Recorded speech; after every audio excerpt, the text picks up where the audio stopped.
All right, so welcome to another rapid fire business story of the week.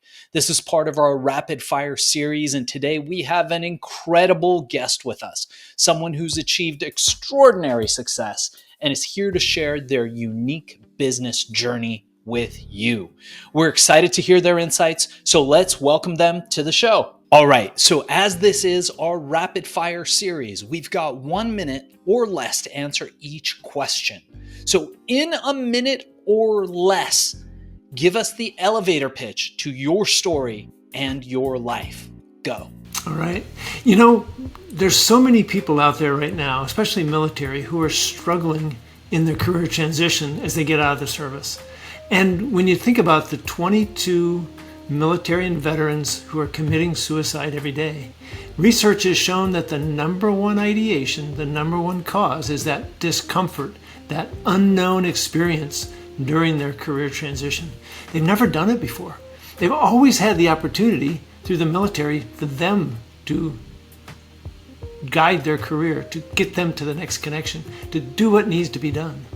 And this is all new. So the challenge of that is something that drives them crazy. Being a past military commander, I could not stand by and let that happen at 22 veterans and military committing suicide a day without doing something about it. That's why I'm in this game, career transition coach, helping them in that process. So that's fascinating, and I would love to dig a little bit deeper. So tell us a bit more about what you're working on today that you're most passionate about and believe will have the biggest impact. The number one challenge that a lot of people come out of the service with is they're not sure what they want to do, what they want to do next, right? What is that focus? What's that job they want to do? In the military, we focus on being that jack of all trades. Your boss could walk down the hallway and say, Don, I want you to do this today. It's like, okay, yes, sir. And you have no idea how to do it, but you go figure it out. Well, in the civilian side, they hire you for a specific job. So the jack of all trades doesn't always work. It's the master of one. And to be able to pick that one focus area, I help them really drive into that with what are their values? What's their personality? What are their experiences? What are their skills, right? Strengths, weaknesses, opportunities, threats, the SWOT analysis. We walk through that process to really understand what it is they want to do and be able to pick that. That's what benefited me when I decided what I wanted to do in 2009 when I transitioned out or retired from the military. So this next question is one that every entrepreneur has dealt with. Tell us about a time where you failed. We often say failure is the first step to success. So think about a time where you failed in the past. What happened? What did you learn from it? I'm going to go back to when I was the squadron commander at Malmstrom Air Force Base in Great Falls, Montana. First year had gone great. Had a wing commander that I connected really well with, and he loved everything I was doing. And the second wing commander, we just did not mesh. And he did not like civil engineers. So it was an extremely tough year. And I guess my birthday in 2000 was the biggest butt chewing I ever got in my life. And what I found was I wasn't adequately communicating to him on how I was trying to to execute what he wanted. We were not connecting. And I needed to take that as my responsibility and to improve that communication. And I learned after that I have to be that one communicating. That's fascinating. That's fascinating. And we're definitely going to have you back on the show to dive deeper into each of these questions.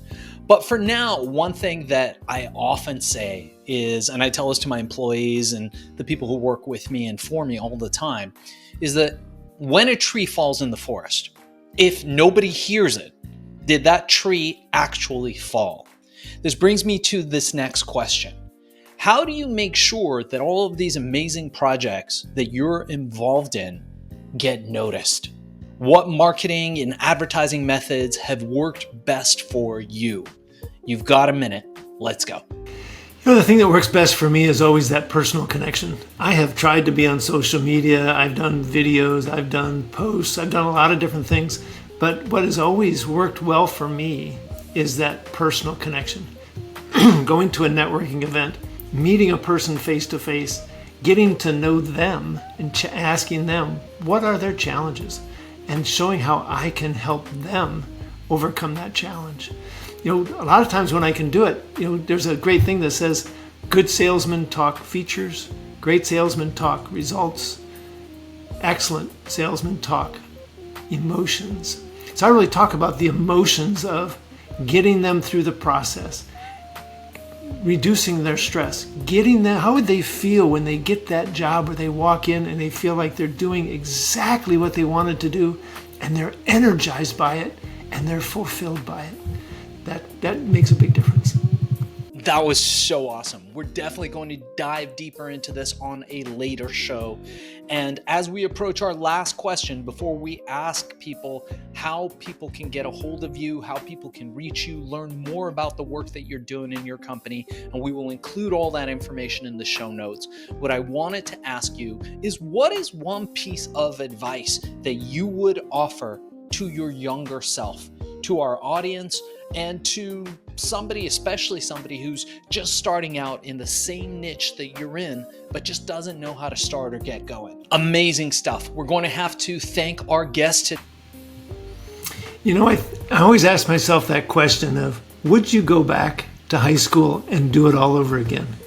And the answer for me is yes, if I could take who I am now with me, the knowledge I understand about myself, my personality. I'm a DISC consultant. It's a DISC personality assessment. I understand my personality. I understand others. I understand how to communicate with each other.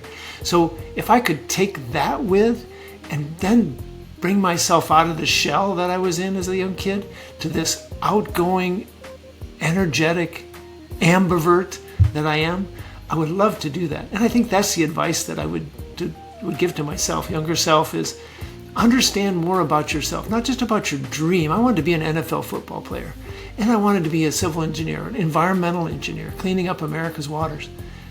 If I would have jumped out and got more involved and understood myself, I think I would have done so much better. Today for being a guest on Business Story of the Week. And before we cut out on this episode, I wanted to ask you, how can people get a hold of you? How can people learn more about what you're doing? And how do people engage with you? And we will transcribe this and put it in the show notes for everybody to find.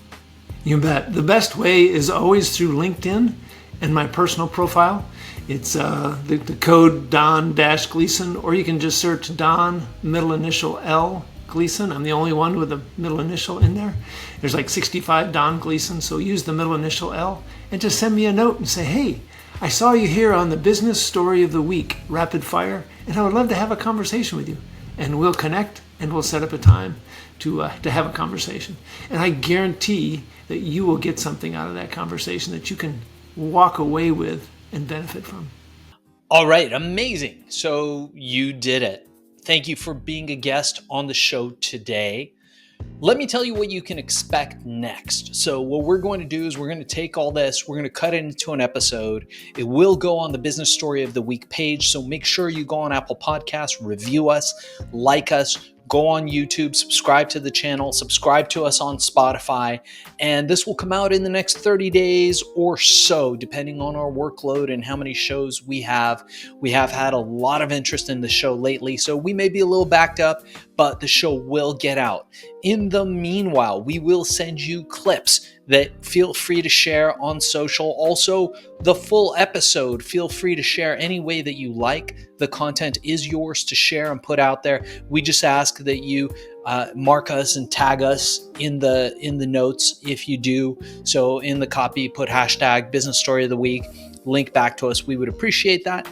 And if you think that you might be interested in doing more podcasts, live ones and studio ones, Zoom ones, Riverside ones, there's a whole host of shows that likely, if you did this one and succeeded, you would probably be really great at, and a great way of getting your message out. So your host will talk to you about potentially getting you booked on a strategy call for a Business Story of the Week's sister company, Podcast Cola, or becoming a YouTube influencer through Viral Mirage.